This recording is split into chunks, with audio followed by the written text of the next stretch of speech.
Wah, keren banget kan posisi seorang ibu?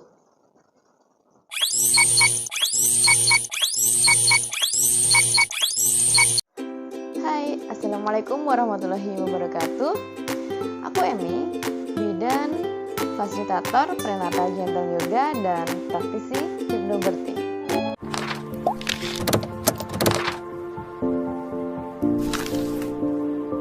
Siapa yang di sini lagi hamil dengan keluhan ketinggang atau sesak nafas, sakit area selangkangan di bawah, ataupun ada yang posisinya kepala janin belum optimal, contohlah sungsang ataupun lintang.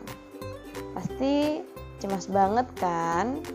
Dan ibu-ibu yang sedang tidak hamil, yang udah punya anak nih, pasti ibu-ibu semua ingat gimana berkesannya saat hamil, lalu hebohnya saat lahiran, berhistorisnya peristiwa tersebut, ya kan? Sedangkan hamil, melahirkan itu merupakan suatu momen spesial yang harus dijalani dengan bahagia, penuh rasa syukur, dan itu akan diingat sepanjang hayat ibu loh. Coba ibu tanya sama neneknya ibu semua, gimana dulu waktu hamilnya, lalu pas proses persalinannya, gimana caranya ditangani dukun atau lahir sendiri di rumah, atau pas hari apa, jam berapa. Pasti mayoritas neneknya ibu semua lupa dan pasti. Karena apa? Karena kehamilan dan persalinan merupakan suatu proses yang emosional menjadi seorang ibu, fase yang sakral, terutama bagi seorang wanita. Ibu banyak dengan persalinan, bahkan nanti bintang kan banyak nopo. Jadi tempat harapan kawin nopo. Coba jenengan tanyain, pasti lupa. Lah kok 5 dinten kepengker. Lah wong dek wau sampun maem napa dereng mawon sampun supe. Karena makan lawuhe nopo, jam pinten, maem napa dereng, itu merupakan sesuatu yang bukan sesuatu yang spesial untuk direkam di dalam memori manusia. Beda kan sama proses kehamilan dan persalinan? Menurut penelitian, kehamilan dan persalinan yang traumatis akan terrecord di bawah alam sadar janin kita. Contohlah ibu hamil yang hobi sambat. Jadi hobi sambat, aduh apa-apa nggak enak. Itu akan berpengaruh kepada selain fisiknya yang makin sakit, sakitnya yang makin kerasa, si psikisnya pun akan auto kena imbas. Jadilah ibu hamil yang gampang stres, terus nggak bisa tidur, nanti imbasnya ke sesak nafas, dan dia pun menjalani kehamilannya dengan penuh dengan rasa beban dan tidak ikhlas, tidak bahagia. Padahal lah ya Bu, kehamilan itu merupakan suatu momen yang sangat ditunggu-tunggu oleh semua wanita di dunia ini, dan tidak semua wanita ini merasakan anugerah yang sangat berharga ini dari Tuhan. Perlu ibu pahami, jika Anda mengalami trauma atau stres pada masa kehamilan, itu akan auto berimbas kepada proses persalinan ibu sekalian. Jadi proses persalinannya itu akan semakin heboh, nggak tahu apa yang mau dilakuin saat masuk proses persalinan, nggak tahu aku harus ngapain, nggak tahu, pokoknya bingung. Dan itu mengakibatkan pada proses persalinannya yang mungkin ada yang buka 2, masih pembukaan 2 itu udah sakitnya luar biasa. Ada juga yang persalinannya macet, 4 ke 5, 5 ke 6 itu lama banget. Atau udah buka 10 segini, tinggal ngeluarin kepala bayi, udah gak kuat, juga ada banyak. Dan itu semua akan terrecord di bawah alam sadar janin Anda. Coba jenengan tengeri, pokoknya tengeri. Kalau Anda mempunyai trauma masa persalinan kehamilan, bayi Anda pasti rewelan. Terus, atau kalau nggak gitu, bisa terlihat beberapa tahun kemudian. Dia akan menjadi anak yang tantrum, susah diatur. Seperti itu. Maka dari itu, kita ciptakan proses kehamilan dan persalinan yang indah. Dengan cara gimana? Kita syukuri semua anugerah yang telah dilimpahkan, yang telah dipercayakan kepada kita. Hamilah dengan bahagia, melahirkanlah dengan bahagia. Terus gimana dong Mbak kalau sakit pinggang, sakit selangkangan, sesak nafas? Katanya waktu periksa itu adalah hal-hal yang normal. Keluhan-keluhan tersebut memang umum sih dialami ibu hamil. Tapi ibu-ibu semua masa mau ngerasain hamil dengan sakit-sakitan itu diempat selama 9 bulan? Masa tahan? Sedangkan di sini kan kita hamilnya pengen dengan bahagia, pengen menciptakan momen-momen yang dikenang seumur hidup itu menjadi hal yang membahagiakan. Oke, setelah ini aku akan share tentang hamil dan melahirkan dengan bahagia. Oke, di channel ini aku akan share tentang hamil dan melahirkan dengan bahagia. Ya, di sini aku akan bahas tentang kehamilan, persalinan yang bahagia, mulai dari yoga hamil, hypnobirthing, dan persalinan gentle birth. Di ilmu hypnobirthing, aku belajar tentang gimana pikiran alam bawah sadar kita itu mempengaruhi kehidupan manusia. Jadi, 82% pikiran alam bawah sadar kita itu sangat berpengaruh terhadap perilaku yang kita lakukan. Dan sisanya 12% itu, hanya 12% itu yang mempengaruhi. Jadi, pikiran alam bawah sadar itu sangat-sangat mempengaruhi gimana perilaku kita yang kita lakukan sehari-hari. Aku kutip dari pakar penyembuh dunia holistik dari Virginia, namanya Edgar Cayce. Bunyinya seperti ini. Spirit is your life, mind is the builder, and physical only the result. Artinya, rohlah kehidupan Anda, jiwa sebagai pembangunnya, dan tubuh itu merupakan hasilnya, motornya.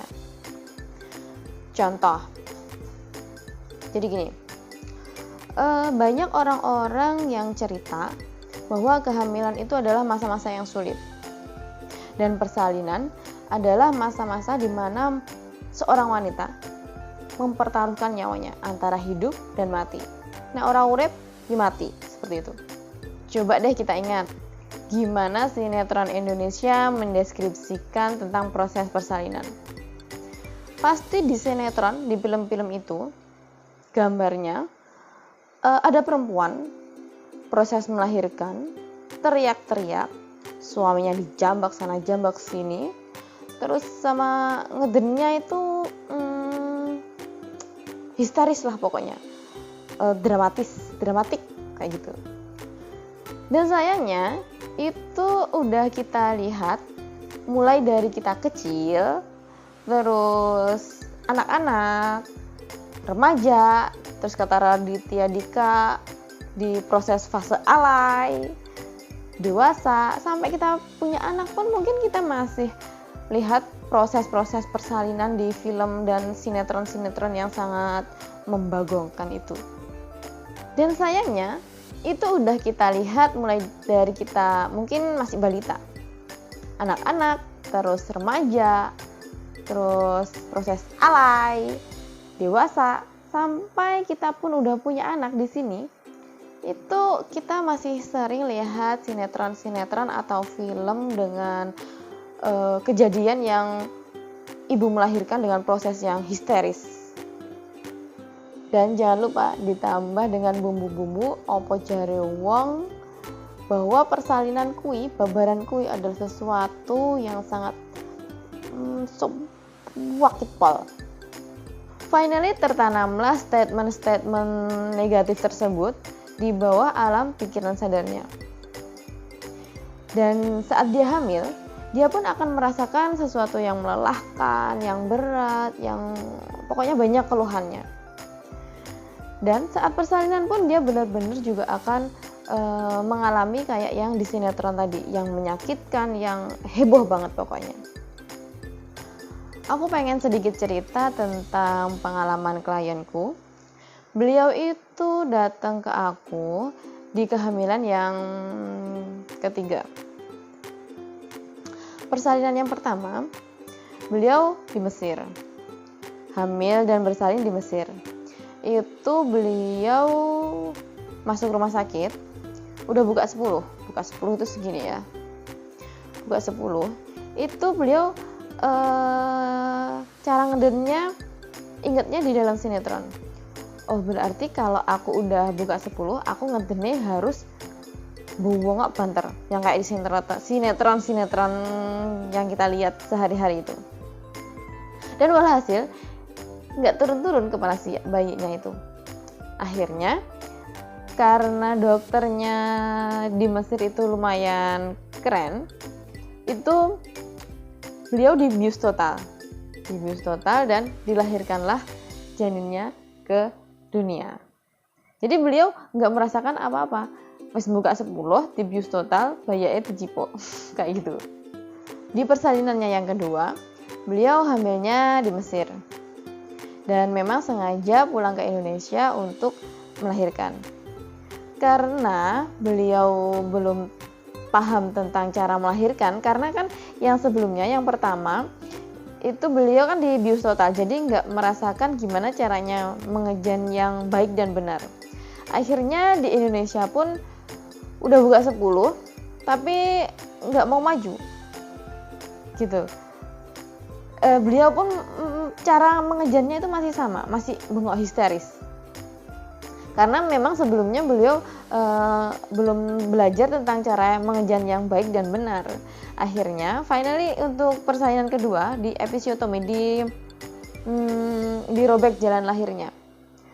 Ya lumayan lebar sih kayak gitu. Di kehamilan ketiga beliau udah di Indonesia terus. Dan setelah itu ketemulah dengan aku. Beliau saat hamil ketiga ini rutin untuk prenatal yoga, ketemu aku, terus kita belajar tentang menanggulangi keluhan-keluhan beliau, terus gimana cara mengejan yang baik dan benar, gimana kita latihan nafas, gimana kita berkomunikasi dengan janin kita biar si janin itu kan udah bisa nangkep apa yang kita omongin. Jadi kita memang harus sering-sering afirmasi kepada janin kita. Dan finally beliau datang ke bidan, udah masuk proses persalinan itu udah hampir pembukaan 10. Dan beberapa nggak lama sih, nggak ada 2 jam 3 jam, nggak ada, tuh lahirlah babynya ke dunia dengan proses yang senyum, bahagia. Dan beliau benar-benar bersyukur bisa menikmati persalinan kehamilannya yang ketiga ini. Dalam Islam, Allah meniupkan ruh ke janin itu dalam usia 4 bulan. Maka dari itu dia udah bisa nendang-nendang, terus gerak-gerak, cegukan, udah bisa merespon apa yang kita rangsang dari luar, suara kita, suara di sekitar kita. Dan perlu Anda ketahui, janin menerima rangsang dari luar itu, menerima semua rangsangan dari luar itu tanpa menyaringnya. Dan ternyata manusia dibentuk di dalam rahim ini, mau jadi apa, siapa dia kelak, gimana kesehatan sistem fisik dan psikisnya, ternyata itu semua dibentuk saat dia masih ada di dalam kandungan. Menurut para ahli, otak bawah alam sadar kita akan merekam paling banyak di masa hamil, melahirkan, parenting. Ya sekitar umur di bawah 6 tahun lah.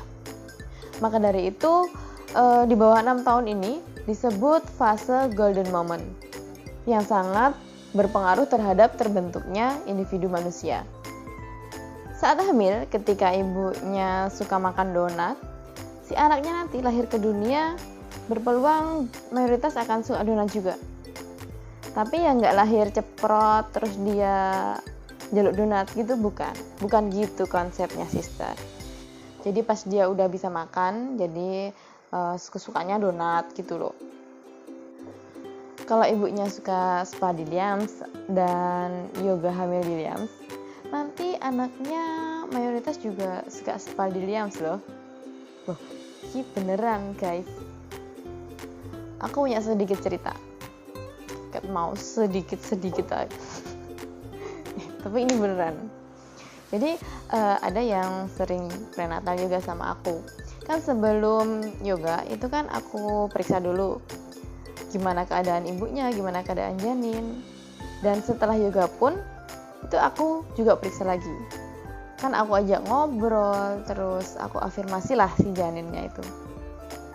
Tibalah saat dia lahir ke dunia, dia itu semacam awake lungkrah apa gimana gitu loh. Dia tuh rewel terus dibawa Spa Williams dan ketemulah aku.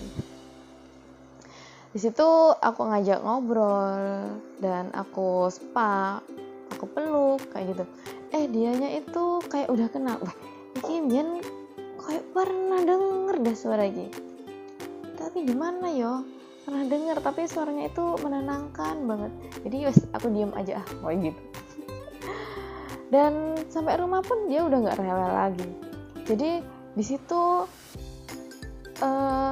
aku tahu gimana pentingnya afirmasi di dalam waktu kita hamil, waktu kita dalam otak gelombang alfa itu kita bisa masuk ke alam bawah sadar janin kita. Dari uji hasil saintifik bahwa ibu hamil yang merasakan sesuatu itu akan terrepresentasikan di ketubannya dan akan dirasakan oleh si janinnya tersebut. Coba Bu Ibu bayangin, kalau saat hamil Anda sering ngeluh sakit, nggak nyaman, terus sering stres, pokoknya menjalani kehamilan itu dengan sesuatu yang sangat berat, sangat nggak ikhlas lah pokoknya. Bayangin apa yang terrepresentasikan oleh ketuban Anda dan direcord oleh janin Anda. Ya, semua energi negatif itu akan terrecord di bawah alam sadar janin Anda tanpa disaring. Ya udah, jadi semua yang negatif itu direcord oleh janin Anda. Maka dari itu, masa kehamilan 40 minggu itu merupakan waktu yang sangat penting. Masa yang menentukan gimana anakmu kelak.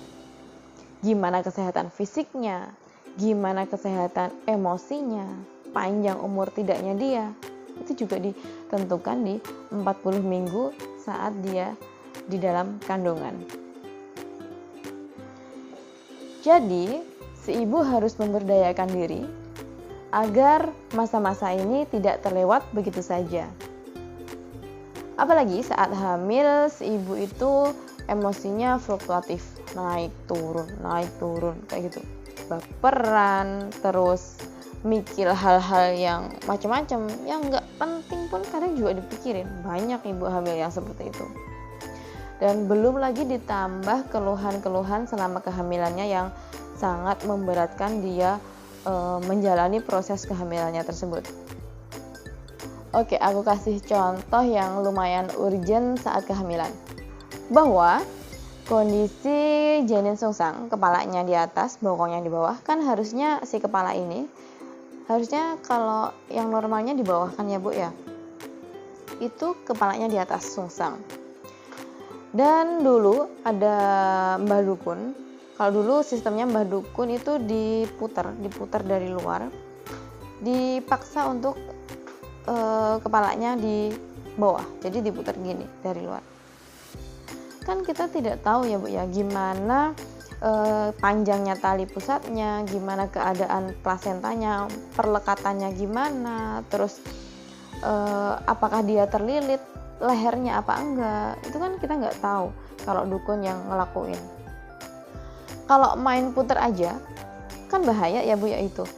Coba dibayangin ketika kepala di atas terus tali pusatnya si janinnya itu melingkar di leher, terus diputer maksimal, dipaksa banget, kan bisa-bisa dia kecekek, atau si tali pusatnya itu pendek, dia bisa-bisa kalau diputer maksimal, dipaksa putar, si plasenta yang nempel di rahim itu akan jebol, dan di sini kan ini penghantar darah, sari-sari makanan yang